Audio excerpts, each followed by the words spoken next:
अहिल्यानगरचे खासदार निलेश लंके यांनी पुन्हा एकदा आपली ताकद दाखवली आहे। नगर जिल्ह्यात राजकीय ग्राफ त्यांनी उंचावलाय।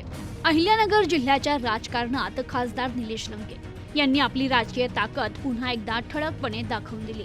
विरोधी बाकांवर बसूनही सत्ता केंद्राशी थेट संवाद साधत जिल्हा आणि राज्यातील प्रश्न मांडण्याचं धाडस त्यांनी केल्याने सध्या सर्वत्र चर्चा सुरू आहे। खासदार निलेश लंके यांनी काल देशाचे पंतप्रधान नरेंद्र मोदी यांची भेट घेतली।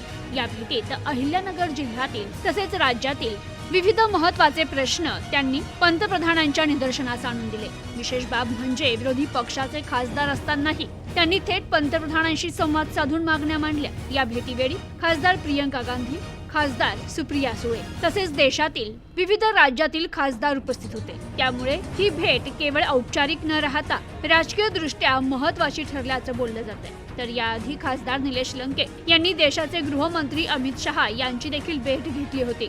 या भेटीत त्यांनी राज्यातील एका गंभीर प्रकरणाच्या चौकशीची मागणी गृहमंत्र्यांकडे केली होती। सलग 2 दिवसात केंद्रातील सर्वोच्च नेत्यांची भेट घेतल्याने लंके यांच्या राजकीय हालचालींकडे सर्वांचं लक्ष वेधलं गेलंय। संसदेत सातत्यानं जनतेचे प्रश्न मांडणारे खासदार म्हणून निलेश लंके यांची ओळख आहे। तर शेतकरी, युवक, बेरोजगारी, जिल्ह्यातील विकास कामे यांसारख्या विषयांवर ते सातत्यानं आवाज उठवत असल्याचं दिसून येत आहे। त्यामुळेच अहिल्यानगर जिल्ह्यात खासदार निलेश लंके यांचा राजकीय ग्राफ वाढत असल्याची चर्चा राजकीय वर्तुळात रंगली आहे। विरोधात असूनही केंद्र सरकारशी संवाद ठेवत जनतेचे प्रश्न मांडण्याची त्यांची भूमिका आगामी राजकारणात महत्त्वाची ठरण्याची शक्यता व्यक्त होती आहे।